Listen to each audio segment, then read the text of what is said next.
ਰਸ਼ਨਾ ਨੂੰ ਕਰੋ ਪਵਿੱਤਰ, ਗੱਜ ਵੱਜ ਕੇ ਬੋਲੋ ਵਾਹਿਗੁਰੂ ਜੀ ਕਾ ਖਾਲਸਾ, ਵਾਹਿਗੁਰੂ ਜੀ ਕੀ ਫਤਿਹ।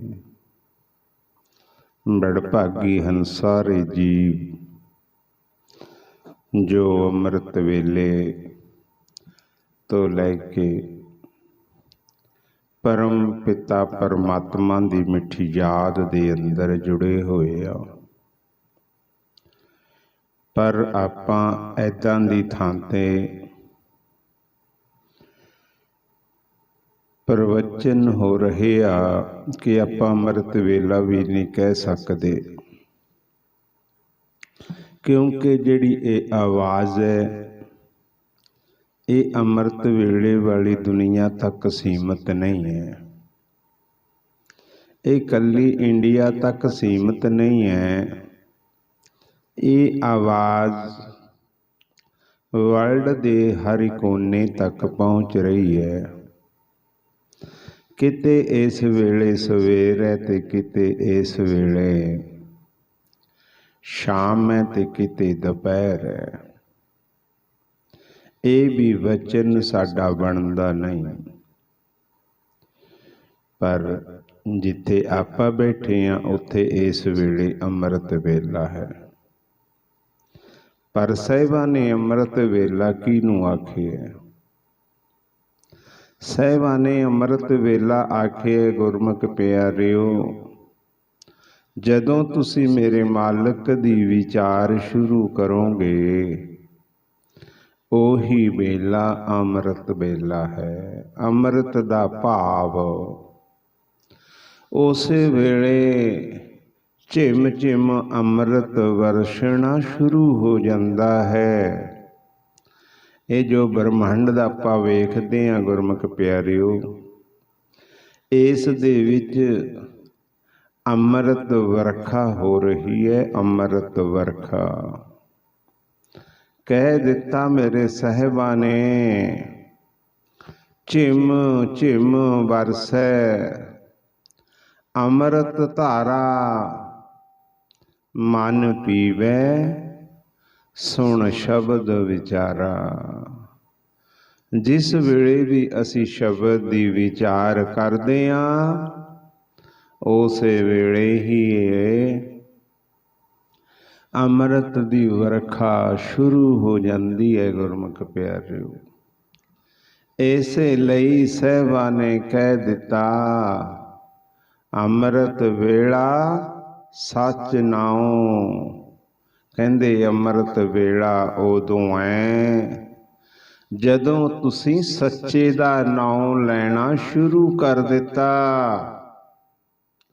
ਅੰਮ੍ਰਿਤ ਵੇਲਾ ਸੱਚ ਨਾਉ, ਜਦੋਂ ਸੱਚੇ ਦਾ ਨਾਮ ਲੈਣਾ ਸ਼ੁਰੂ ਕਰ ਦਿੱਤਾ ਉਦੋਂ ਹੀ ਅੰਮ੍ਰਿਤ ਵੇਲਾ ਹੈ। ਇਸ ਕਰਕੇ ਜਿਹੜੇ ਵਿਦੇਸ਼ਾਂ ਦੇ ਵਿੱਚ ਇਸ ਵੇਲੇ ਸੁਣ ਰਹੇ ਆ ਨਾ, ਉਹ ਇਹ ਨਾ ਸਮਝ ਲੈਣਾ ਕਿ ਇਸ ਵੇਲੇ ਅੰਮ੍ਰਿਤ ਵੇਲਾ ਨਹੀਂ, ਇਹ ਅੰਮ੍ਰਿਤ ਵੇਲਾ ਹੀ ਹੈ ਗੁਰਮੁਖ ਪਿਆਰਿਓ। ਜਦੋਂ ਆਪਾਂ ਸਾਹਿਬਾਂ ਦੇ ਪ੍ਰਵਚਨ ਕਰਦੇ ਹਾਂ, ਸਾਹਿਬਾਂ ਦੀ ਸਿਫਤ ਸਲਾਹ ਕਰਦੇ ਹਾਂ, ਸਾਹਿਬਾਂ ਦੀ ਵਡਿਆਈ ਕਰਦੇ ਹਾਂ, ਅੰਮ੍ਰਿਤ ਵੇਲਾ ਸੱਚ ਨਾਉ ਵਡਿਆਈ ਵਿਚਾਰ। ਜਦੋਂ ਅਸੀਂ ਵਡਿਆਈ ਕਰਨੀ ਸ਼ੁਰੂ ਕਰ ਦਿੱਤੀ, ਜਦੋਂ ਅਸੀਂ ਸਾਹਿਬਾਂ ਦੀ ਵਿਚਾਰ ਕਰਨੀ ਸ਼ੁਰੂ ਕਰ ਦਿੱਤੀ, ਉਸੇ ਵੇਲੇ ਅੰਮ੍ਰਿਤ ਵੇਲਾ ਹੈ। ਇਹ ਮੇਰੇ ਸਾਹਿਬਾਂ ਦੇ ਜਿਹੜੇ ਬੋਲ ਨੇ, ਗੁਣ ਨੇ ਨਾ, ਕਿਸੇ ਥਾਂ ਤੇ ਇਹ ਇੱਕ ਜਗ੍ਹਾ ਅਸੀਂ ਬੰਨ੍ਹ ਨਹੀਂ ਸਕਦੇ, ਬੰਨ੍ਹ ਨਹੀਂ ਸਕਦੇ। ਕਿਉਂ?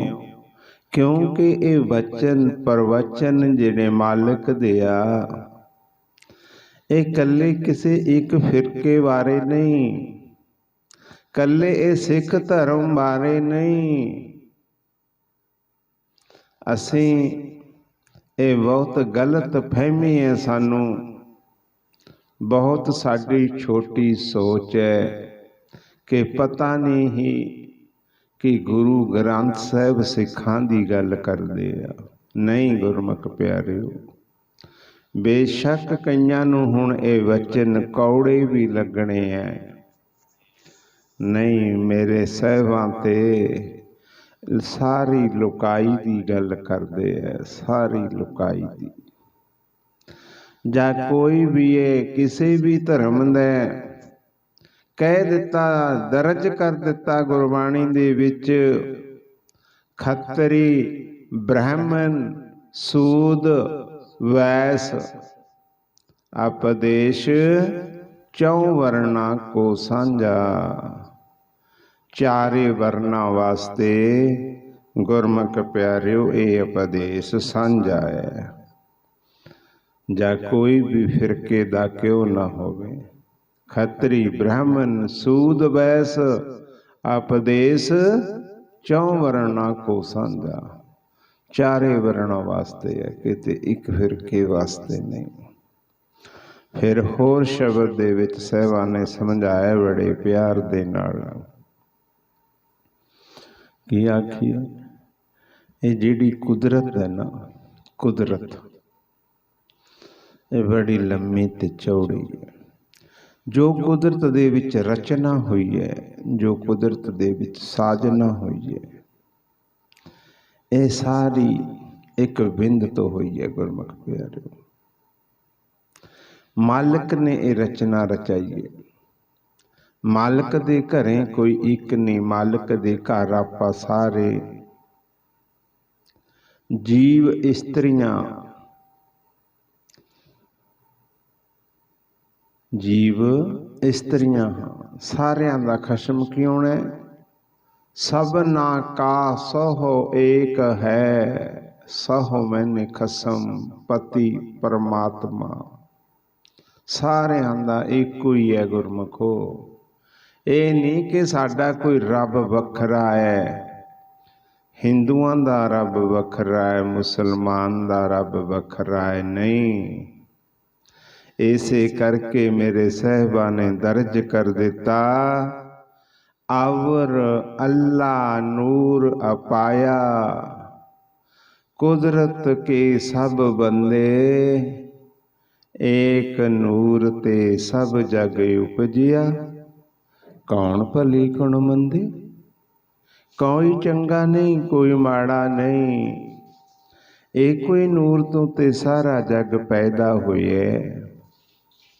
फिर किदां कह सकदे आ हिंदू माड़ा है, किदां कह सकदे आ मुसलमान माड़ा है, किदां कह सकदे आ सिख माड़ा है। साहिबां ने ते किसी नूं नहीं आखिया, साहिबां ते कहंदे कोई चंगा नहीं कोई माड़ा नहीं। चंगे माड़े जे हाँ असी अपने कर्मां करके आ, साडे कर्म ही सानू मालिक तो दूर ले जांदे आ, साडे कर्म ही सानू मालिक दे नेड़े लै आउंदे आ। ये भी इसे करके ही दर्ज कीता मेरे साहिबां ने, कर्मी आपो अपनी के नेड़े के दूर। ये भी ऐसे करके दर्ज कीता गुरमुख प्यारे। बस असी वचनां नूं मनना है, वचनां नूं मनना है। जो वचन गुरु ग्रंथ साहिब दे विच दर्ज ने, ये संतां दे वचन ने, साधुआं दे वचन ने, गुरुआं दे वचन ने। बस साहिबां ने दर्ज कर दिता, जे को वचन कमावे संतन का। जे कोई वचन कमा लैंदा, वचन कमाउण दा की भाव है? किदां कमाया जावे वचन? कमाउण दा भाव है वचन नूं मन लेना, स्वीकार कर लेना, पढ़ के जा सुन के अगे नहीं चले जाना। भी आपां ने गुरबाणी पढ़ ली, ਜਾਂ ਸੁਣ ਲਈ। ਬਸ ਪੜਨ ਤੇ ਸੁਣਨ ਤੱਕ ਸੀਮਤਾਂ ਤੇ ਅੱਗੇ ਚਲੇ ਗਏ। ਪਿੱਛੇ ਗੁਰੂ ਨੇ ਕੀ ਆਖਿਆ ਕੋਈ ਧਿਆਨ ਨਹੀਂ। ਨਹੀਂ, ਇਹ ਨਹੀਂ, ਮੰਨਣਾ ਪੈਣਾ ਉਸ ਨੂੰ ਜੋ ਗੁਰੂ ਨੇ ਆਖਿਆ। ਅਗਲੀ ਤੁਕ, ਤੁਕ ਕਹਾਂਗੇ ਆਪਾਂ ਲਾਈਨ ਨਾਲੋਂ ਜਾਂ ਸ਼ਬਦ ਨਾਲੋਂ ਅਗਲੀ ਤੁਕ, ਕਿਉਂਕਿ ਸਾਹਿਬਾਂ ਨੇ ਵੀ ਤੁਕਾਂ ਦਾ ਉਚਾਰਨ ਕੀਤਾ। ਇੱਕ ਤੁਕ, ਦੋ ਤੁਕ, ਇਸ ਕਰਕੇ ਆਪਾਂ ਵੀ ਤੁਕ ਬੋਲਾਂਗੇ। ਜੇ ਅਗਲੀ ਤੁਕ ਪੜਨ ਤੋਂ ਪਹਿਲਾਂ ਪਿਛਲੀ ਤੁਕ ਤੇ ਵਿਚਾਰ ਕਰਨੀ ਹੈ। ਮੇਰੇ ਸਾਹਿਬਾਂ ਨੇ ਕੀ ਆਖਿਆ ਗੁਰਬਾਣੀ ਦੇ ਵਿੱਚ? ਕੀ ਉਹ ਮੈਂ ਉਸ ਦੇ ਉੱਤੇ ਚੱਲ ਰਿਹਾ? ਕੀ ਮੈਂ ਉਸ ਨੂੰ ਆਪਣੇ ਆਪ ਤੇ ਲਾਗੂ ਕਰ ਲਿਆ? ਜੇ ਮੈਂ ਉਸ ਨੂੰ ਆਪਣੇ ਆਪ ਤੇ ਲਾਗੂ ਨਹੀਂ ਕੀਤਾ ਤਾਂ ਗੁਰਮੁਖ ਪਿਆਰਿਓ ਪਹਿਲਾ ਕਰਤੱਵ ਹੈ ਸਾਡਾ ਉਸ ਨੂੰ ਆਪਣੇ ਆਪ ਤੇ ਲਾਗੂ ਕਰਨਾ। ਇਹ ਸਾਡਾ ਪਹਿਲਾ ਫਰਜ਼ ਹੈ, ਆਪਣੇ ਆਪ ਤੇ ਲਾਗੂ ਕਰਨਾ ਉਸ ਨੂੰ, ਤਾਂ ਗੱਲ ਬਣਨੀ ਹੈ।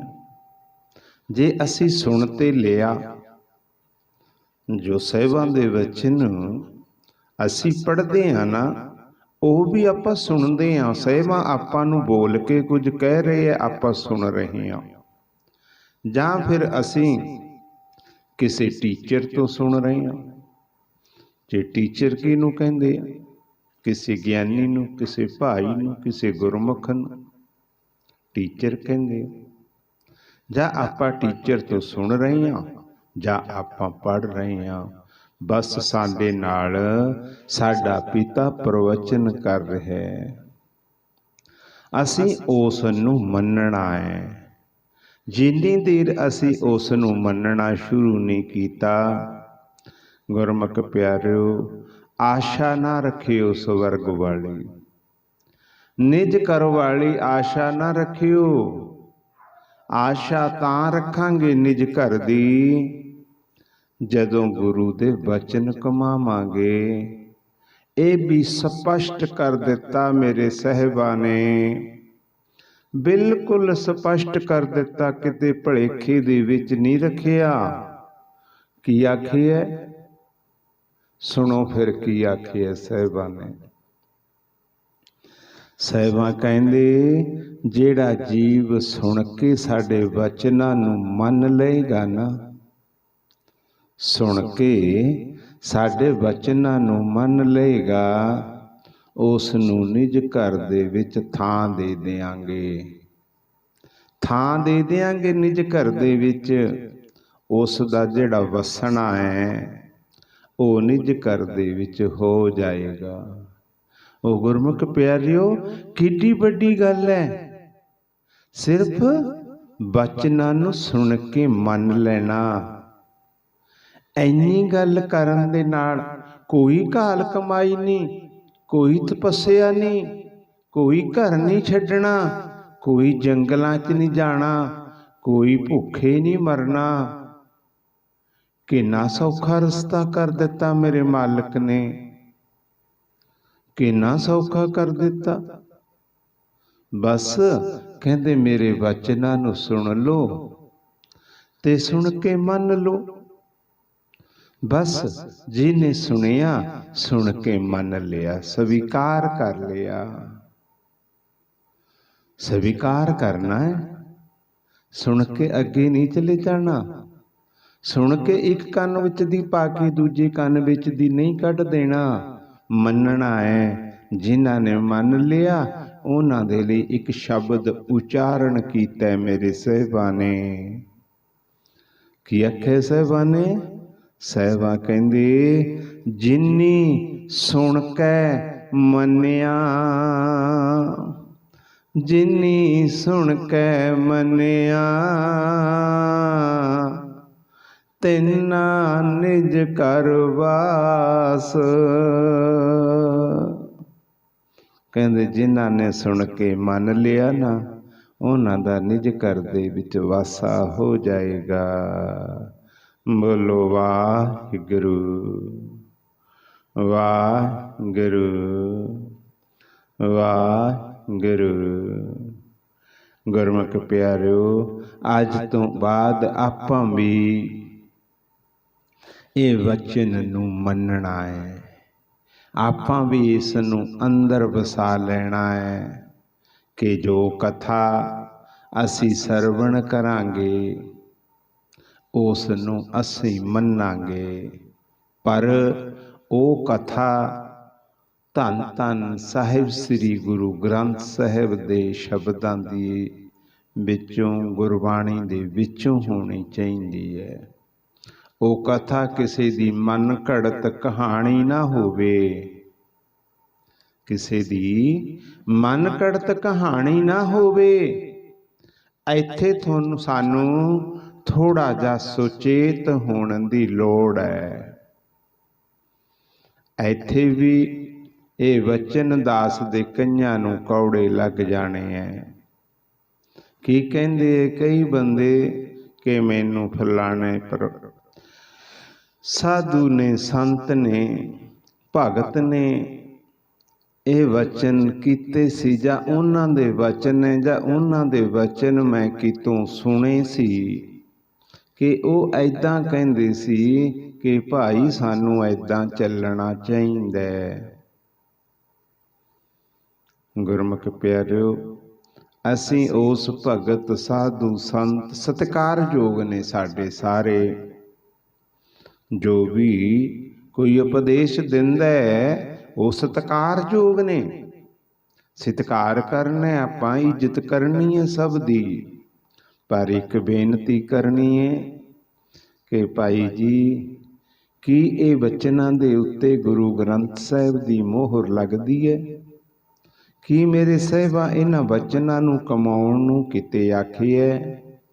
ਜੇ ਤੇ ਗੁਰੂ ਗ੍ਰੰਥ ਸਾਹਿਬ ਦੀ ਮੋਹਰ ਲਾ ਦਿੰਦੇ ਆ, ਉਸ ਨੂੰ ਮੰਨ ਲਓ। ਗੁਰਮੁਖ ਪਿਆਰਿਓ, ਹੱਸ ਕੇ ਮੰਨ ਲਓ, ਉਸ ਨੂੰ ਹੱਸ ਕੇ ਮੰਨ ਲਓ। ਜੇ ਕਿਤੇ ਗੁਰੂ ਗ੍ਰੰਥ ਸਾਹਿਬ ਦੀ ਮੋਹਰ ਨਹੀਂ ਲੱਗਦੀ ਨਾ, ਤਾਂ ਉਸ ਨੂੰ ਗੁਰਮੁਖ ਪਿਆਰਿਓ ਪ੍ਰਵਾਨ ਨਹੀਂ ਆਪਾਂ ਕਰ ਸਕਦੇ। ਸਿਰਫ ਆਪਾਂ ਪ੍ਰਵਾਨ ਕਰਾਂਗੇ ਧੰਨ ਧੰਨ ਸਾਹਿਬ ਸ੍ਰੀ ਗੁਰੂ ਗ੍ਰੰਥ ਸਾਹਿਬ ਦੇ ਪ੍ਰਵਚਨਾਂ ਨੂੰ। ਇਹ ਹੁਕਮ ਹੈ ਸਾਡੇ ਲਈ, ਅਸੀਂ ਇਸ ਹੁਕਮ ਦੇ ਵਿੱਚ ਰਹਿਣਾ ਹੈ। ਆਪਾਂ ਇਸ ਹੁਕਮ ਤੋਂ ਆਕੀ ਨਹੀਂ ਹੋਣਾ। ਗੁਰਮੁਖ ਪਿਆਰਿਓ, ਆਕੀ ਨਹੀਂ ਹੋਣਾ। ਜਿਹੜੇ ਆਕੀ ਹੋਏ ਆ ਗੁਰਮੁਖੋ, ਉਹਨਾਂ ਨੂੰ ਨਿਜ ਘਰ ਨਹੀਂ ਮਿਲੇ। ਨਿਜ ਘਰ ਨਹੀਂ ਮਿਲੇ ਉਹਨਾਂ ਨੂੰ। ਨਿਜ ਘਰ ਕਿਹਨਾਂ ਨੂੰ ਮਿਲੇ ਹੈ? ਜਿਨ੍ਹਾਂ ਨੇ ਸੁਣ ਕੇ ਮੰਨਿਆ ਹੈ। ਬਸ ਪਹਿਲੀ ਗੱਲ। ਦੂਜੀ ਬੇਨਤੀ ਤੁਹਾਡੇ ਚਰਨਾਂ ਦੇ ਵਿੱਚ, ਆਪਾਂ ਨੇ ਬਹਿਸ ਨਹੀਂ ਕਰਨੀ ਕਿਸੇ ਦੇ ਨਾਲ, ਬਿਲਕੁਲ ਵੀ ਬਹਿਸ ਨਹੀਂ ਕਰਨੀ। ਝੁਕ ਜੋ, ਆਪਾਂ ਮੁੜ ਜੋ। ਉਸ ਵੇਲੇ ਕਹਿ ਦਿਓ, ਵੀਰ ਜੀ ਜੋ ਤੁਸੀਂ ਕਹਿ ਰਹੇ ਹੋ ਉਹ ਸੱਚ ਹੋ ਸਕਦਾ ਹੈ, ਉਹ ਸੱਚ ਹੋ ਸਕਦਾ ਹੈ, ਪਰ ਮੈਂ ਨਹੀਂ ਮੰਨਾਂਗਾ। ਮੈਂ ਤੇ ਧੰਨ ਧੰਨ ਸਾਹਿਬ ਸ੍ਰੀ ਗੁਰੂ ਗ੍ਰੰਥ ਸਾਹਿਬ ਦੇ ਵਚਨ ਮੰਨਾਂਗਾ। ਪਰ ਤੁਸੀਂ ਜੋ ਕਹਿ ਰਹੇ ਹੋ ਉਹ ਸੱਚ ਹੋ ਸਕਦਾ, ਉਹ ਤੁਹਾਡੀ ਸੋਚ ਹੈ, ਮੇਰੀ ਸੋਚ ਇਹ ਹੈ। ਬਸ ਇੰਨੀ ਗੱਲ ਕਹਿ ਕੇ ਆਪਣਾ ਅੰਦਰ ਸਿਮਰਨ ਸ਼ੁਰੂ ਕਰ ਦਿਓ। ਕਿਉਂਕਿ ਜਿਹੜੇ ਇਹ ਸਵਾਸ ਸਾਨੂੰ ਮਿਲੇ ਆ, ਇਹ ਕਿਸੇ ਦੇ ਨਾਲ ਬਹਿਸ ਕਰਨ ਦੇ ਲਈ ਨਹੀਂ ਮਿਲੇ। ਅਸੀਂ ਬੋਲ ਬੋਲ ਕੇ ਉੱਚੇ ਨਹੀਂ ਹੋ ਸਕਦੇ, ਅਸੀਂ ਬੋਲ ਕੇ ਜਿੱਤ ਨਹੀਂ ਸਕਦੇ। ਬਚਨਾਂ ਨਾਲ ਬੋਲ ਬੋਲ ਕੇ ਅਸੀਂ ਮਾਹੌਲ ਨੂੰ ਵਿਗਾੜ ਸਕਦੇ ਹਾਂ। ਅਸੀਂ ਮਾਹੌਲ ਨੂੰ ਵਿਗਾੜ ਸਕਦੇ ਹਾਂ। ਬੋਲਤ ਬੋਲਤ ਵਧੈ ਵਿਕਾਰਾ। ਬੋਲ ਬੋਲ ਕੇ ਵਿਗਾੜਿਆ ਜਾ ਸਕਦਾ, ਖਰਾਬ ਹੋ ਸਕਦਾ ਮਾਹੌਲ। ਆਪਾਂ ਇਹ ਕੰਮ ਨਹੀਂ ਕਰਨਾ, ਆਪਾਂ ਨੇ ਬਹਿਸ ਨਹੀਂ ਕਰਨੀ। ਬਸ अपने गुरु का हुक्म मन लेना है, हुक्म मन लेना है। की हुक्म है? की हुक्म है गुरु का? गुरु का हुक्म है सास गरास ते आई मेरा हर हर, सो गुर सिख गुरु मन भावे। कहंदे सवास ते गरास आपां ने ध्याउणा, आपां ने आराधना करनी है। जे आपां बैस बसाई दे विच लग गए, साडा ते वो सवास गरास छुट जाएगा, वो साडे सवास विरथे चले जाने। जेड़े सवास साडे विरथे चले गए, फिर उन्हां दा लेखा जोखा देना पैना। फिर असी भगत नहीं कहला सकते, भगत नहीं कहला सकते। क्यों? क्योंकि साडे गुरु ने आखिया साडे गुरु ने, कहंदे जे तू थोड़ी देर भी एक खिन भी मालक नूं भुला दिता तां तू भगत ना समझी। ये कोई भगती नहीं हुई। रोज पढ़ते ते सुनदे असीं, एक खिन पल प्यारा विसरै तां भगत कने ही होए। कहंदे ओ कित्थों दी भगती है? जे प्यारा विसर गया तैनू, जे तैनू प्यारा विसर गया, ओ कित्थों दी भगती है? एक पल जे विसर गया, भगत कने ही होए। ये कोई भगती नहीं, तेरी परवान नहीं है।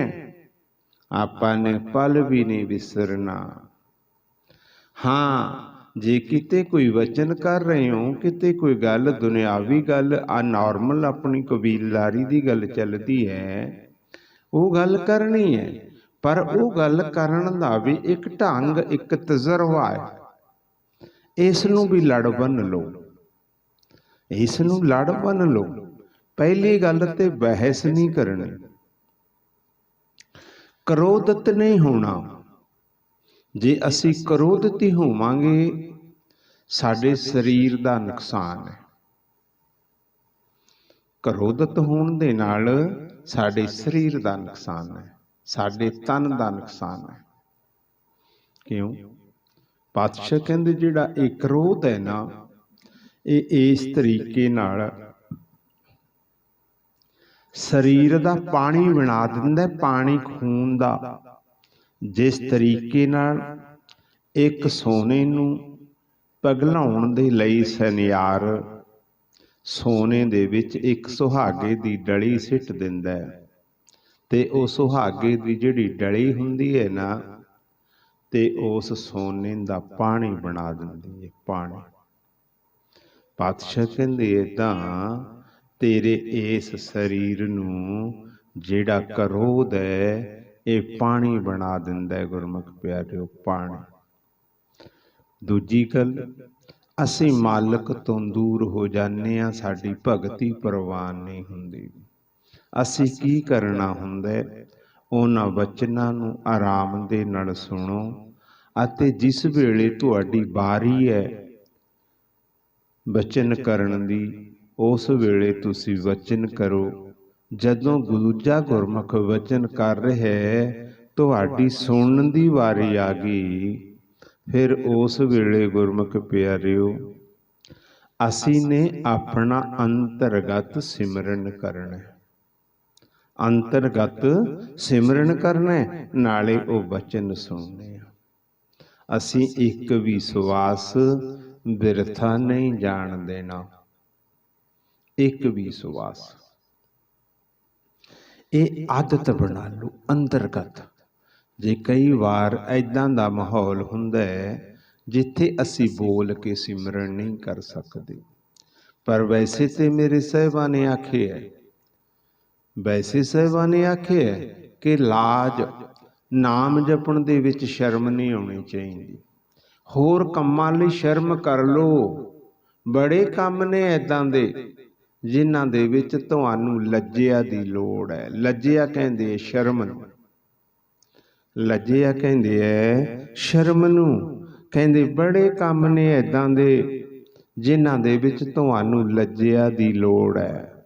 ਉੱਥੇ ਅਸੀਂ ਲੱਜਿਆ ਨਹੀਂ ਕਰਦੇ, ਉੱਥੇ ਅਸੀਂ ਲੱਜਿਆ ਨਹੀਂ ਕਰਦੇ। ਲੱਜਿਆ ਕਰੋ ਨਿੰਦਿਆ ਕਰਨ ਦੀ, ਲੱਜਿਆ ਕਰੋ ਝੂਠ ਬੋਲਣ ਦੀ, ਲੱਜਿਆ ਕਰੋ ਫੇਕੇ ਬੋਲ ਬੋਲਣ ਦੀ, ਲੱਜਿਆ ਕਰੋ ਕਿਸੇ ਦਾ ਹੱਕ ਖਾਣ ਦੀ, ਲੇਕਿਨ ਲੱਜਿਆ ਕਰੋ ਚੁਗਲੀ ਕਰਨ ਦੀ। ਆ ਨਹੀਂ ਲੱਜਿਆ ਕਰਨ ਵਾਲਾ, ਕਿਸੇ ਦਾ ਦਿਲ ਦਿਖਾਉਣਾ ਇਹ ਲੱਜਿਆ ਕਰੋ। ਜ਼ਿਆਦਾ ਆਪ ਸਿਆਣਾ ਬਣ ਕੇ ਦੂਜੇ ਨੂੰ ਨੀਵਾਂ ਨਾ ਝੁਕਾਓ, ਇਹ ਕਰੋ ਲੱਜਿਆ। ਪਰ ਨਾਮ ਜਪਣ ਵਿੱਚ ਕੀ ਲੱਜਿਆ ਹੈ? ਸਾਹਿਬਾਂ ਤੇ ਇਹ ਵੀ ਗੱਲ ਕਹਿੰਦੇ ਐ, ਕਹਿੰਦੇ ਲੱਜਿਆ ਦੇ ਵਿੱਚ ਉਹਨੂੰ ਮਰਨਾ ਚਾਹੀਦਾ ਜਿਹੜਾ ਨਾਮ ਨਹੀਂ ਜਪਦਾ। ਜਿਹੜਾ ਨਾਮ ਜਪਦਾ ਉਸ ਨੂੰ ਲੱਜਿਆ ਕਾਹਦੀ। ਇਹ ਗੁਰਬਾਣੀ ਦਾ ਸ਼ਬਦ ਹੈ, ਲਾਜ ਮਰੈ ਜੋ ਨਾਮ ਨਾ ਲੇਵੈ। ਕਹਿੰਦੇ ਉਹ ਲੱਜਿਆ ਦੇ ਵਿੱਚ ਮਰਨਾ ਚਾਹੀਦਾ। ਲਾਜ ਮਰੈ ਜੋ ਨਾਮ ਨਾ ਲੇਵੈ, ਨਾਮ ਵਿਹੂਨ ਸੁਖੀ ਕਿਉ ਸੋਵੈ। ਕਹਿੰਦੇ ਨਾਮ ਤੋਂ ਬਗੈਰ ਉਹ ਸੁਖੀ ਕਿੱਦਾਂ ਰਹਿ ਸਕਦਾ? ਨਾਮ ਨੇ ਹੀ ਤੇ ਸਾਨੂੰ ਸੁਖੀ ਕਰਨਾ ਹੈ, ਨਾਮ ਨੇ ਹੀ ਤੇ ਸਾਡੀ ਮਦਦ ਕਰਨੀ ਹੈ ਹਰ ਇੱਕ ਥਾਂ ਤੇ। ਠੀਕ ਹੈ, ਇੱਥੇ ਚਾਰ ਭਰਾਵਾਂ ਦੇ ਵਿੱਚ ਤੁਸੀਂ ਸ਼ਰਮ ਕਰਦੇ ਹੋ, ਪਰ ਨਾਮ ਕੀ ਚੀਜ਼ ਹੈ? ਇਸ ਦੀ ਗਹਿਰਾਈ ਨੂੰ ਕਦੇ ਨਾਪਿਆ ਨਹੀਂ, ਨਾਪਿਆ ਨਹੀਂ ਇਹਨਾਂ ਵਚਨਾਂ ਨੂੰ ਕਦੇ। ਜਿਹੜੇ ਮੇਰੇ ਸਾਹਿਬਾਂ ਨੇ ਵਚਨ ਆਖੇ ਹੈ ਕਿ ਨਾਮ ਤੁਹਾਡੀ ਮਦਦ ਕਿੱਥੇ ਕਿੱਥੇ ਕਰੇਗਾ। ਪਾਤਸ਼ਾਹ ਕਹਿੰਦੇ ਜਿਨ੍ਹਾਂ ਤੇ ਤੈਨੂੰ ਭਰੋਸਾ ਹੈ, ਜਿਨ੍ਹਾਂ ਤੇ ਤੈਨੂੰ ਯਕੀਨ ਹੈ, ਜਿੱਥੇ ਮਦਦ ਦੀ ਲੋੜ ਪਏਗੀ ਉੱਥੇ ਇਹ ਮਦਦਗਾਰ, ਉੱਥੇ ਇਹ ਤੇਰੇ ਮਦਦਗਾਰ ਜਾ ਹੀ ਨਹੀਂ ਸਕਦੇ, ਜਾ ਹੀ ਨਹੀਂ ਸਕਦੇ। ਉੱਥੇ ਜਿਹੜੇ ਤੇਰੇ ਮਦਦਗਾਰ ਬਣੇ ਬੈਠੇ ਹੈ ਨਾ, ਜਿਨ੍ਹਾਂ ਦੇ ਲਈ ਤੂੰ ਝੂਠ ਸੱਚ ਬੋਲਦਾ, ਜਿਨ੍ਹਾਂ ਦੇ ਲਈ ਤੂੰ ਪਖੰਡ ਕਰਦਾ, ਜਿਨ੍ਹਾਂ ਦੇ ਲਈ ਤੂੰ ਠੱਗੀਆਂ ਮਾਰਦਾ, ਜਿਨ੍ਹਾਂ ਦੇ ਲਈ ਤੂੰ ਕਿਸੇ ਦਾ ਹੱਕ ਮਾਰ ਰਹੇ, ਉਹਨਾਂ ਨੇ ਤੇਰੀ ਰੱਖਿਆ ਨਹੀਂ ਕਰਨੀ। ਕਿੱਥੇ? ਉਹ ਕਿਹੜਾ ਏਰੀਆ ਹੈ? ਪਾਤਸ਼ਾਹ ਕਹਿੰਦੇ ਜਹਾਂ ਮਾਤ ਪਿਤਾ ਸੁੱਤ ਮੀਤ। ਮਾਤਾ ਪਿਤਾ ਦੀ ਤੁਹਾਨੂੰ ਸਮਝ ਆ ਗਈ। ਸੁੱਤ ਕਈ ਵਾਰ ਆਪਾਂ ਦੱਸਿਆ ਬੇਟੇ ਨੂੰ ਕਹਿੰਦੇ ਆ ਸੁੱਤ। ਜਹਾਂ ਮਾਤ ਪਿਤਾ ਸੁੱਤ ਮੀਤ, ਮੀਤ ਕਹਿੰਦੇ ਆ ਮਿੱਤਰ ਨੂੰ, ਭਾਈ ਭਰਾ ਨੂੰ। ਕਹਿੰਦੇ ਜਿੱਥੇ ਇਹ ਸਾਰੇ ਨਹੀਂ ਜਾ ਸਕਦੇ। ਜਹਾਂ ਮਾਤ ਪਿਤਾ ਸੁੱਤ ਮੀਤ ਨਾ ਭਾਈ, ਮਨ ਊਹਾਂ ਉਸ ਥਾਂ ਤੇ ਜਿੱਥੇ ਇਹ ਜਾ ਨਹੀਂ ਸਕਦੇ। ਆਪਾਂ ਨੂੰ ਤੇ ਉਹਨਾਂ ਰਸਤਿਆਂ ਦੇ ਉੱਤੇ ਚੱਲਣਾ ਪਏਗਾ। ਅਸੀਂ ਤੇ ਉਹਨਾਂ ਰਸਤਿਆਂ ਦੇ ਪਾਂਧੀਆਂ, ਜਿਨ੍ਹਾਂ ਰਸਤਿਆਂ ਦੇ ਉੱਤੇ ਇਹਨਾਂ ਦੇ ਵਿੱਚੋਂ ਕੋਈ ਨਹੀਂ ਹੋਏਗਾ। ਫਿਰ ਕਹਿ ਦਿੱਤਾ ਸਾਹਿਬਾਂ ਨੇ ਜਹਾਂ ਮਾਤ ਪਿਤਾ ਸੁੱਤ ਮੀਤ ਨਾ ਭਾਈ, ਮਨ ਊਹਾਂ ਊਹਾਂ ਨਾਮ ਤੇਰੇ ਸੰਗ ਸਹਾਈ। ਕਹਿੰਦੇ ਉਸ ਥਾਂ ਤੇ ਨਾਮ ਨੇ ਤੇਰੀ ਸਹਾਇਤਾ ਕਰਨੀ, ਨਾਮ ਨੇ ਤੇਰੀ ਸਹਾਇਤਾ ਕਰਨੀ। ਉਹ ਫਿਰ ਨਾਮ ਜਪਣ ਲੱਗਿਆ ਲੱਜਿਆ ਕਿਸ ਚੀਜ਼ ਦੀ? ਕਿਉਂ ਲੱਜਿਆ ਕਰੀਏ ਅਸੀਂ? ਜਦੋਂ ਐਡੀ ਵੱਡੀ ਨਾਮ ਦੇ ਵਿੱਚ ਸ਼ਕਤੀ ਹੈ, ਉੱਥੇ ਨਾਮ ਪਹੁੰਚ ਸਕਦਾ ਜਿੱਥੇ ਕੋਈ ਨਹੀਂ ਪਹੁੰਚ ਸਕਦਾ। ਪਤਾ ਲੱਗ ਗਿਆ ਨਾ? ਉੱਥੇ ਨਾਮ ਪਹੁੰਚ ਸਕਦਾ। ਹੁਣ ਨਾਮ ਕਿੱਥੇ ਕਿੱਥੇ ਜਾ ਸਕਦਾ, ਕਿੱਥੇ ਨਾਮ ਨਹੀਂ? ਕੋਈ ਏਦਾਂ ਦੀ ਜਗ੍ਹਾ ਹੈਗੀ ਹੈ, ਕੋਈ ਏਦਾਂ ਦਾ ਏਰੀਆ ਹੋਵੇ ਬ੍ਰਹਮੰਡ ਦੇ ਵਿੱਚ ਜਿੱਥੇ ਨਾਮ ਨਾ ਹੋਵੇ ਤੇ ਸਾਨੂੰ ਉਸ ਰਸਤੇ ਦੇ ਉੱਤੋਂ ਗੁਜ਼ਰਨਾ ਪੈ ਜੇ? ਨਾਮ ਉੱਥੇ ਹੋਵੇ ਨਾ। ਕੋਈ ਹੈ? ਸਾਹਿਬਾਂ ਕਹਿੰਦੇ ਨਹੀਂ, ਕੋਈ ਵੀ ਏਦਾਂ ਦੀ ਥਾਂ ਨਹੀਂ। ਕੀ ਆਖਿਆ, ਕੀ ਪੜ੍ਹਦੇ ਹਾਂ ਆਪਾਂ ਰੋਜ਼, ਬਿਨ ਨਾਵੇਂ ਨਾਹੀ ਕੋ ਥਾਉ, ਬਿਨ ਨਾਵੇਂ ਨਾਹੀ ਕੋ ਥਾਉ। ਕਹਿੰਦੇ ਨਾਮ ਤੋਂ ਬਗੈਰ ਕੋਈ ਥਾਂ ਨਹੀਂ ਜਿੱਥੇ ਨਾਮ ਨਹੀਂ। ਹਰ ਇੱਕ ਜ਼ਰਰੇ ਜ਼ਰਰੇ ਦੇ ਵਿੱਚ ਨਾਮ ਸਮਾਇਆ ਹੋਇਆ ਹੈ। ਜਿੱਥੇ ਮਰਜ਼ੀ ਸਾਨੂੰ ਭੇਜਿਆ ਜਾਵੇ, ਜਿੱਥੇ ਮਰਜ਼ੀ ਚਲੇ ਜਾਈਏ ਅਸੀਂ, ਸਾਰੇ ਖੰਡਾਂ ਦੇ ਵਿੱਚੋਂ ਨਾਮ ਹਰ ਇੱਕ ਥਾਂ ਤੇ ਹੈ। ਨਾਮ ਨੇ ਸਾਡੀ ਮਦਦ ਕਰਨੀ ਹੈ। ਫਿਰ ਅਸੀਂ ਨਾਮ ਨੂੰ ਕਿੱਦਾਂ ਵਿਸਾਰ ਸਕਦੇ ਹਾਂ? ਕੀ ਸੋਚ ਕੇ ਤੁਸੀਂ ਨਾਮ ਨੂੰ ਵਿਸਾਰ ਦਿੰਦੇ ਹੋ? ਕੀ ਸੋਚ ਕੇ ਬਹਿਸ ਕਰਦੇ ਹੋ? ਕੀ ਸੋਚ ਕੇ ਲੜਾਈ ਝਗੜੇ ਕਰਦੇ ਆ? ਇਹ ਸਭ ਕੁਝ ਕੀ ਸੋਚ ਕੇ ਕਰਦੇ ਆ? ਕਦੇ ਇਕੱਲੇ ਬਹਿ ਕੇ ਵਿਚਾਰ ਕਰਿਓ, ਸੋਚਿਓ ਕਦੇ ਸਾਡਾ ਕੌਣ ਹੈ ਇੱਥੇ। ਗੁਰਮੁਖ ਪਿਆਰਿਓ, ਇਹ ਜਿਹੜੀ ਜਗ ਰਚਨਾ ਹੈ, ਜਿਹਨੂੰ ਅਸੀਂ ਆਪਦੇ ਮੰਨਿਆ ਹੋਇਆ ਹੈ, ਮੇਰੇ ਸਾਹਿਬਾਂ ਨੇ ਮੋਹਰ ਲਾ ਦਿੱਤੀ, ਕਹਿੰਦੇ ਇਹ ਤੇ ਝੂਠੀ ਹੈ। ਝੂਠੀ ਹੈ ਕਹਿੰਦੇ ਜਗ ਰਚਨਾ। ਜੋ ਵੀ ਤੁਸੀਂ ਵੇਖ ਰਹੇ ਹੋ ਨਾ, ਸਾਰੇ ਹੀ ਝੂਠੇ ਆ। ਕਹਿ ਦਿੱਤਾ ਸਾਹਿਬਾਂ ਨੇ, ਜਗ ਰਚਨਾ ਸਭ ਝੂਠ ਹੈ। ਓਏ ਭਲਿਆ, ਤੂੰ ਇਹਨਾਂ ਦੇ ਲਈ ਸੁਆਸਾਂ ਨੂੰ ਲਟਾਈ ਜਾਂਦਾ, ਸੁਆਸਾਂ ਨੂੰ ਲਟਾਈ ਜਾਂਦਾ। ਇਹ ਝੂਠੀ ਹੈ, ਝੂਠੀ ਹੈ। ਜਗ ਰਚਨਾ ਦੇ ਵਿੱਚ ਕੌਣ ਆ ਗਿਆ? ਹੁਣ ਇੱਥੇ ਸਮਝਣ ਵਾਲੀ ਗੱਲ ਹੈ। ਕਈਆਂ ਦੇ ਇੱਥੇ ਵੀ ਹਿਰਦੇ ਤੇ ਸੱਟ ਲੱਗਣੀ ਹੈ ਕਿ ਅਸੀਂ ਬੱਚਿਆਂ ਨੂੰ ਪੈਦਾ ਕੀਤਾ, ਪੜ੍ਹਾਇਆ ਲਿਖਾਇਆ ਕਿ ਸਾਡੀ ਇੱਜ਼ਤ ਕਰਨਗੇ। ਵੀਰ ਜੀ, ਤੁਸੀਂ ਉਹਨਾਂ ਦੀ ਨਿਗਾਹ ਦੇ ਵਿੱਚ ਸਾਨੂੰ ਵੀ ਝੂਠੇ ਬਣਾ ਦਿੱਤਾ। ਫਿਰ ਤੇ ਉਹਨਾਂ ਨੇ ਸਾਡੀ ਕਦਰ ਨਹੀਂ ਕਰਨੀ, ਕਦਰ ਨਹੀਂ ਕਰਨੀ। ਨਹੀਂ, ਇਹ ਗੱਲ ਨਹੀਂ ਹੈ। ਜਗ ਰਚਨਾ ਸਭ ਝੂਠ ਹੈ, ਜਾਣ ਲਿਓ ਰੇ ਮੀਤ। ਉਹ ਮਿੱਤਰਾ, ਇਹ ਦੋਸਤਾ, ਇਸ ਗੱਲ ਨੂੰ ਸਮਝ ਲੈ ਤੂੰ, ਇਸ ਗੱਲ ਨੂੰ। ਫਿਰ ਤੇ ਆਪਾਂ ਵੀ ਵਿਚਾਂ ਜਗ ਰਚਨਾ ਦੇ, ਆਪਾਂ ਕਿਸ ਤਰੀਕੇ ਨਾਲ ਵਿਚਾਂ, ਇਸ ਨੂੰ ਵਿਚਾਰੀਏ। ਸਾਡੇ ਗੁਰਮੁਖ ਪਿਆਰਿਓ, ਜਿਹੜੇ ਤਨ ਨੇ, ਜਿਹੜੇ ਤਨ ਨੇ, ਜਿਸ ਦੀ ਰਚਨਾ ਇਸ ਜੱਗ ਦੇ ਵਿੱਚ ਹੋਈ ਹੈ, ਉਸ ਨੂੰ ਝੂਠਾ ਆਖਿਆ। ਜਿਹੜਾਂ ਦੇ ਵਿੱਚ ਅਸੀਂ ਵਸਦੇ ਹਾਂ, ਉਸ ਨੂੰ ਝੂਠਾ ਆਖਿਆ, ਮਨ ਨੂੰ ਝੂਠਾ ਨਹੀਂ ਆਖਿਆ। ਜਿਹੜੇ ਤੁਹਾਡੇ ਮਨਾਂ ਦੇ ਰਿਸ਼ਤੇ ਆ ਨਾ, ਉਹ ਝੂਠੇ ਨਹੀਂ। ਜਿਹੜੇ ਤਨਾਂ ਦੇ ਰਿਸ਼ਤੇ ਆ, ਉਹ ਝੂਠੇ ਆ। ਇੱਥੋਂ ਤੱਕ ਵੀ ਪਾਤਸ਼ਾਹ ਨੇ ਕਹਿ ਦਿੱਤਾ ਕਿ ਤੂੰ ਦੂਜਿਆਂ ਤੇ ਆਸ਼ਾ ਰੱਖੀ ਬੈਠੇ ਕਿ ਦੂਜਾ ਕੋਈ ਤੇਰੀ ਮਦਦ ਕਰੇਗਾ, ਦੂਜਾ ਕੋਈ ਤੇਰਾ ਹਮਦਰਦ ਹੈ। ਪਾਤਸ਼ਾਹ ਕਹਿੰਦੇ ਨਹੀਂ ਉਹ ਭੋਲਿਆ, ਕਹਿੰਦੇ ਤੇਰਾ ਤੇ ਇਹ ਆਪਣਾ ਸਰੀਰ ਵੀ ਹੈ ਨਹੀਂ। ਉਹ ਦੂਜਿਆਂ ਦੇ ਵੀ ਤੇ ਸਰੀਰ ਹੀ ਹੈ। ਆਪਾਂ ਦੂਜਿਆਂ ਦੇ ਇਸ ਸਰੀਰ ਦੀ ਆਸ਼ਾ ਰੱਖੀ ਹੋਈ ਹੈ ਨਾ, ਕਿ ਇਹ ਹੱਟਾ ਗੱਟਾ ਮੁੰਡਾ ਹੈ ਜਾਂ ਕੁੜੀ ਹੈ, ਇਹ ਤੇਰੀ ਮਦਦ ਕਰ ਸਕਦਾ, ਤੈਨੂੰ ਉਠਾ ਸਕਦਾ। ਪਾਤਸ਼ਾਹ ਗੱਲ ਤਨ ਦੀ ਕਰ ਰਹੇ ਆ, ਮਨ ਦੀ ਨਹੀਂ ਕਰ ਰਹੇ। ਤਨ ਸਾਨੂੰ ਇਸ ਜੱਗ ਦੇ ਵਿੱਚੋਂ ਮਿਲੇ ਹੈ, ਮਨ ਸਾਨੂੰ ਪਰਲੋਕ ਹੈ, ਸਾਡਾ ਪਰਲੋਕ ਦਾ ਵਾਸੀ ਹੈ ਮਨ ਤੇ।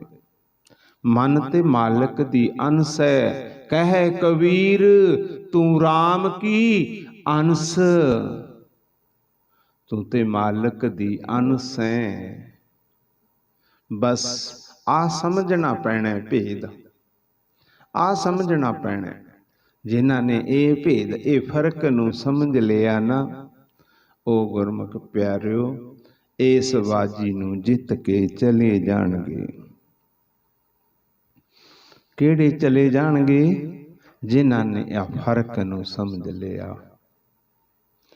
ਪਰ ਅੱਜ ਦੀ ਕਥਾ ਦੇ ਵਿੱਚ ਕਈ ਮੇਰੇ ਗੁਰਮੁਖ ਪਿਆਰਿਆਂ ਦੇ ਮਨ ਦੀ ਭਾਵਨਾ ਇਸ ਤਨ ਦੇ ਨਾਲ ਵੀ ਜੁੜੀ ਹੋਈ ਹੈ, ਤਨ ਦੇ ਨਾਲ ਵੀ ਜੁੜੀ ਹੋਈ ਹੈ ਅਤੇ ਇਸ ਪਰਿਵਾਰ ਦੇ ਨਾਲ ਵੀ ਜੁੜੀ ਹੋਈ ਹੈ। ਪਰ ਅੱਜ ਦੀ ਸਾਰੀ ਕਥਾ ਤਨ ਤੇ ਪਰਿਵਾਰ ਦੇ ਉਲਟ ਹੋ ਗਈ। ਇਹ ਗੁਰਮੁਖ ਪਿਆਰਿਓ ਆਪਾਂ ਨੇ ਸਮਝਣਾ, ਜਿਹੜਾ ਇਹ ਖੇਲ ਹੈ ਆਪਾਂ ਇੱਥੇ ਖੇਲ ਖੇਲਣ ਦੇ ਲਈ ਆਏ ਹਾਂ।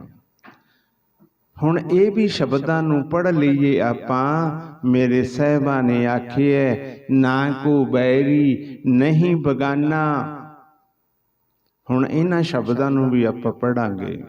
ਨਾ ਕੋ ਬੈਰੀ ਨਹੀਂ ਬਗਾਨਾ, ਸਗਲ ਸੰਗ ਹਮਕੋ ਬਣ ਆਈ।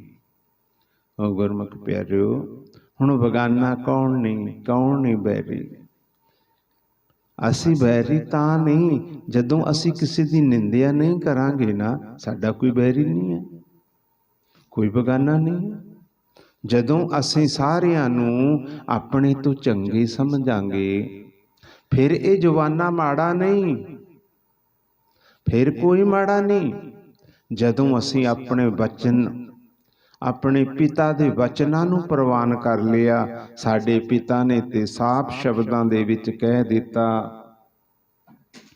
ਹਮ ਨਹੀਂ ਚੰਗੇ ਬੁਰਾ ਨਹੀਂ ਕੋਏ। ਜਦੋਂ ਸਾਡੇ ਪਿਤਾ ਨੇ ਕਹਿ ਦਿੱਤਾ ਕਿ ਕੋਈ ਬੁਰਾ ਨਹੀਂ, ਫਿਰ ਭਲਿਆ ਤੂੰ ਬੁਰਾ ਕਿੱਦਾਂ ਕਹਿ ਰਿਹਾ? ਫਿਰ ਸੱਸ ਕਿਵੇਂ ਨੂੰਹ ਨੂੰ ਬੁਰਾ ਕਹਿ ਸਕਦੀ ਹੈ? ਨੂੰਹ ਕਿੱਦਾਂ ਸੱਸ ਨੂੰ ਬੁਰਾ ਕਹਿ ਸਕਦੀ ਹੈ? ਦੱਸੋਗਾ ਭਲਾ ਮੈਨੂੰ। ਫਿਰ ਤੇ ਰਹਿ ਨਹੀਂ ਗਿਆ ਕੋਈ ਵੈਰ ਵਿਰੋਧ, ਰਹਿ ਨਹੀਂ ਗਿਆ। ਫਿਰ ਤੇ ਇਹ ਜਗ ਰਚਨਾ ਸਾਰੀ ਦੇ ਵਿੱਚ ਮਾਲਕ ਨਜ਼ਰ ਆਏਗਾ ਸਾਰੀ ਦੇ ਵਿੱਚ। ਇਸ ਗੱਲ ਨੂੰ ਸਮਝਣਾ ਹੈ। ਕਦੋਂ ਅਸੀਂ ਸੌਖੇ ਹੋ ਸਕਦੇ ਹਾਂ? ਜਦੋਂ ਅਸੀਂ ਬਚਨਾਂ ਨੂੰ ਮੰਨ ਲਵਾਂਗੇ।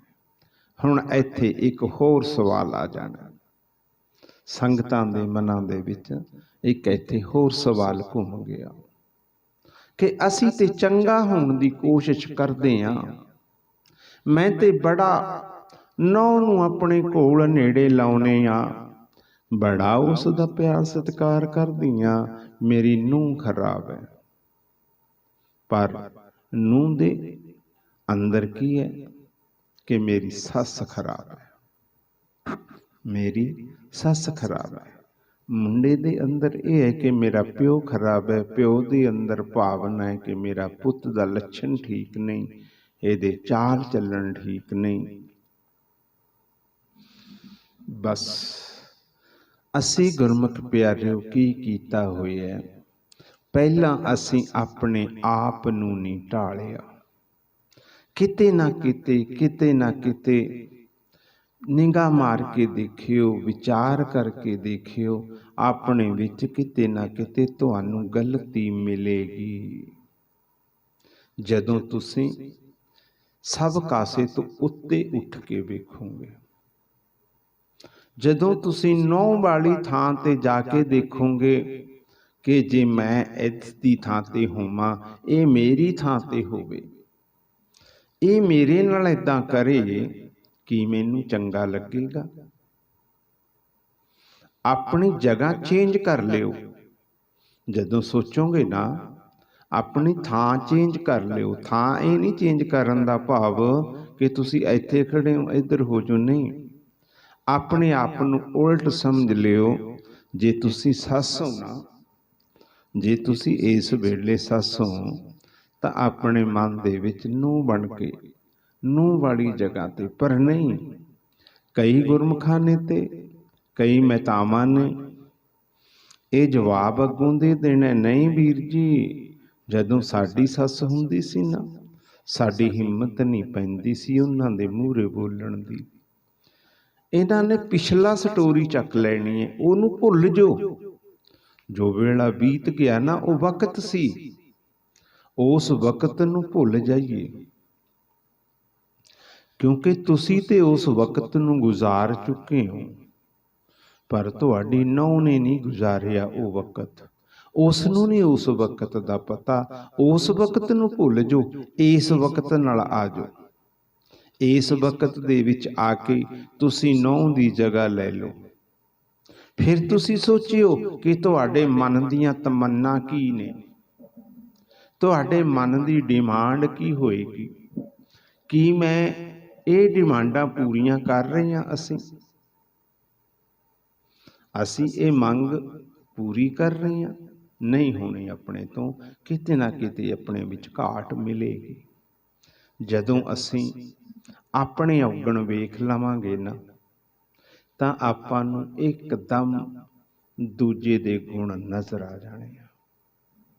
ਜਦੋਂ ਦੂਜੇ ਦੇ ਗੁਣ ਨਜ਼ਰ ਆ ਗਏ, ਫਿਰ ਉਹ ਜੀਵ ਪਿਆਰਾ ਲੱਗੇਗਾ, ਪਿਆਰਾ ਲੱਗੇਗਾ। ਆਪਣੇ ਆਪ ਨੂੰ ਚੰਗੇ ਨਾ ਬਣਿਆ ਕਰੀਏ। ਲੜਾਈ ਝਗੜਾ ਘਰ ਦੇ ਵਿੱਚ ਉਦੋਂ ਪੈਂਦਾ ਜਦੋਂ ਅਸੀਂ ਆਪਣੇ ਆਪ ਨੂੰ ਚੰਗੇ ਸਮਝਦੇ ਹਾਂ। ਹੋਏਗੀ ਕਿਤੇ ਨਾ ਕਿਤੇ ਸਾਡੇ ਵਿੱਚ ਵੀ ਘਾਟ। ਇਸ ਨੂੰ ਸਵੀਕਾਰ ਕਰਨਾ ਪੈਣਾ ਹੈ। ਜਦੋਂ ਇਸ ਨੂੰ ਸਵੀਕਾਰ ਕਰਾਂਗੇ ਤਾਂ ਉਸੇ ਘਰ ਦਾ ਮਾਹੌਲ ਚੇਂਜ ਹੋ ਜਾਣਾ। ਅਸੀਂ ਉਸੇ ਘਰ ਦੇ ਵਿੱਚ ਸ਼ਾਂਤ ਰਹਿ ਜਾਵਾਂਗੇ। ਅਤੇ ਹਾਂ, ਅੱਤ ਦੀ ਕੋਈ ਗੱਲ ਆ ਗਈ, ਅੱਤ ਦੀ, ਫਿਰ ਇਸ ਮੋਹ ਮੁਹੱਬਤ ਦੇ ਵਿੱਚੋਂ ਨਿਕਲ ਜਾਓ, ਨਿਕਲ ਜਾਓ। ਫਿਰ ਇਸ ਮੋਹ ਮੁਹੱਬਤ ਦੇ ਵਿੱਚੋਂ ਛੱਡ ਦਿਓ, ਸਾਈਡ ਤੇ ਹੋ ਜਾਓ, ਵੱਖਰੇ ਹੋ ਜਾਓ। ਬਸ ਸਵਾਸਾਂ ਨੂੰ ਬਰਬਾਦ ਨਾ ਕਰੋ, ਆਪਣੀ ਭਗਤੀ ਕਰੋ, ਭਗਤੀ ਕਰੋ।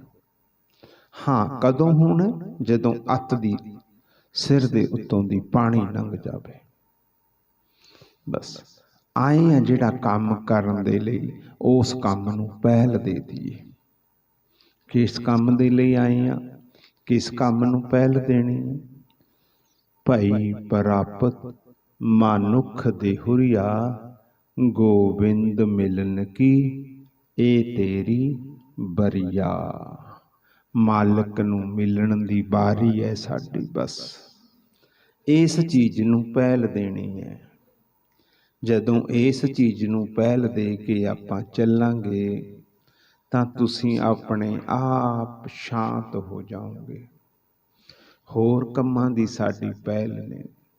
ਜਿਸ ਵੀ ਜੀਵ ਨੇ ਜਨਮ ਲਿਆ, ਉਹ ਆਪਣਾ ਦਾਣਾ ਪਾਣੀ ਲਿਖਾ ਕੇ ਲੈ ਕੇ ਆਇਆ। ਉਹਦੇ ਆਉਣ ਤੋਂ ਪਹਿਲਾਂ ਇੱਥੇ ਉਸ ਦਾ ਰੁਜ਼ਗਾਰ ਪਹੁੰਚ ਗਿਆ। ਅਸੀਂ, ਸਾਡੀ ਕੋਈ ਔਕਾਤ ਨਹੀਂ।